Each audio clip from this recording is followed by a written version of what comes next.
Hi everyone, my name is Alejandro Linayo and I want to share with you some of our experience working in extreme event disaster risk management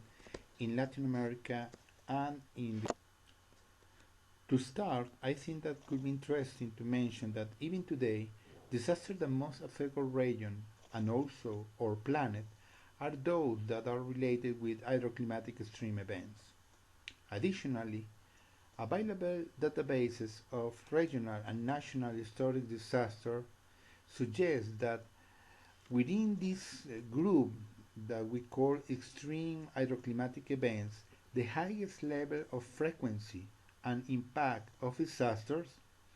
are usually associated with events that are triggered by intense rains, particularly with the occurrence of floods, debris flows, and landslides scenarios. The mentioned background forces us to think on how could be faced the challenge of disaster risk reduction of hydroclimatic events in Latin America, and in what could be defined as an appropriate agenda to reduce this type of disaster in a regional context, particularly in terms of integrality, relevance of the agenda with the inner and very complex reality of the continent, participation, and sustainability of the efforts. Based in our experience and also in the result of some comparative research projects in which we have been involved during the last years, we have proposed a disaster risk reduction strategy for this kind of events that initially include five main groups of actions. The first group is focused on diagnosis efforts that are needed for the identification and characterization of the problem. A second group promote prospective efforts and is focused in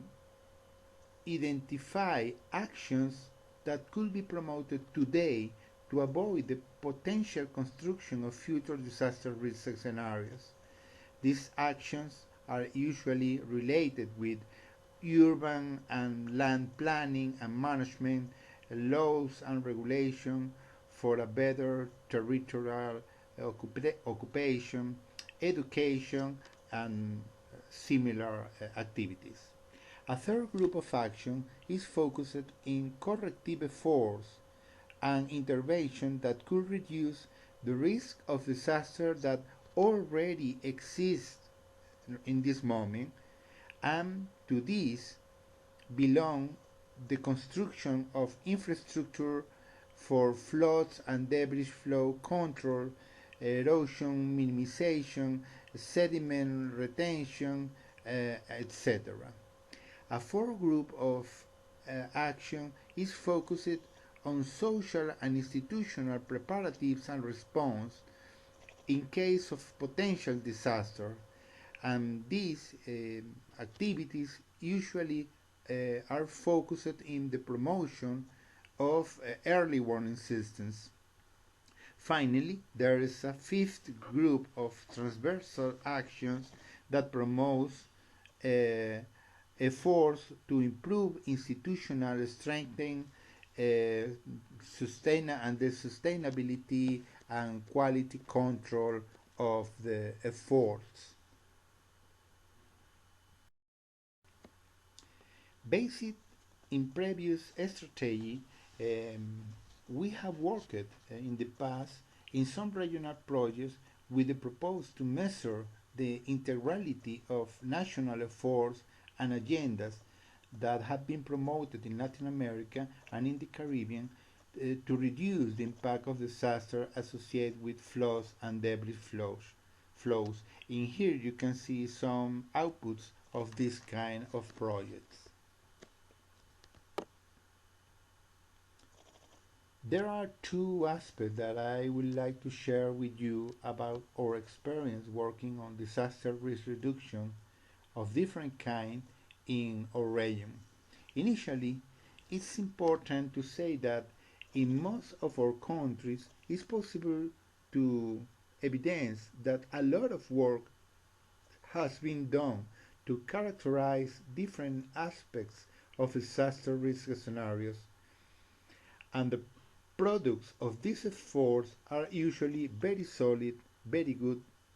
and very rigorous. Um, the second point is that sadly many of these studies seems to be done and taken as ends in themselves and not as means to transform what needs to be transformed in order to reduce disaster risk scenarios. This fact suggests that it's necessary to find better ways to use the information that is usually stored in technical papers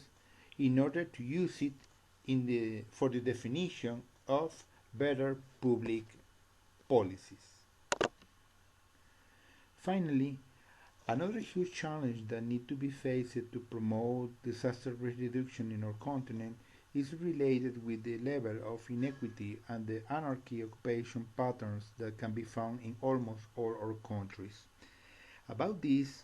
I would like to share a small extract of a very interesting document that was written by the Latin American Network of Social Disaster Studies and that sustained that there is enough evidence to sustain that the so-called urban development is increasingly far from satisfying the basic needs of majority of inhabitants of our cities. And this fact promotes urban occupation patterns that allows the construction of new and old vulnerability scenarios. Benefits of current urban development are usually limited only to those who can afford it. Additionally, in this document is said that this fact explains why in various regions of the world the dynamic of informality emerged as alternative forms of survival, ignoring absolutely the territorial and environmental urban management regulation and guidelines in which disaster risk management makes its biggest bid.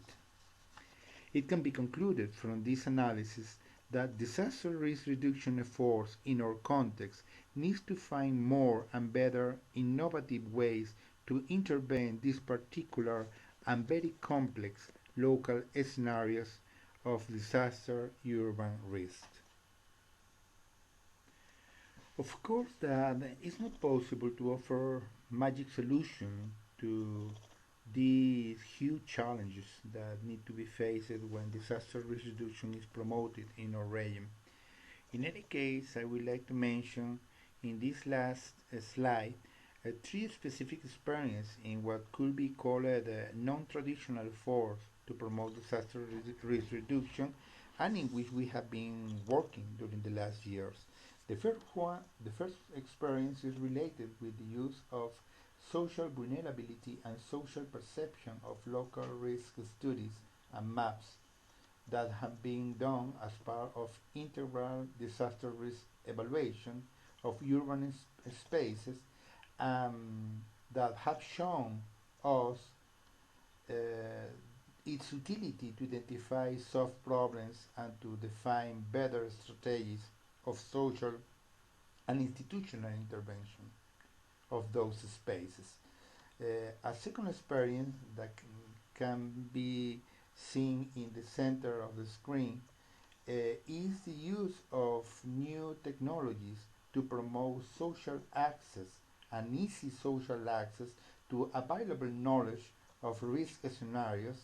and to empower also citizens and governance on disaster risk reduction. And a third experience that can be seen at the left of your screen uh, is in the production of materials and tools that could improve educative efforts of teaching not only on how to respond in case of disasters but also on how to cohabitate better with the dynamics of local territories. Well, that's what I prepared to share in this 10 minutes presentation. It has been a pleasure to share this ideas with you, and thank you very much for your attention.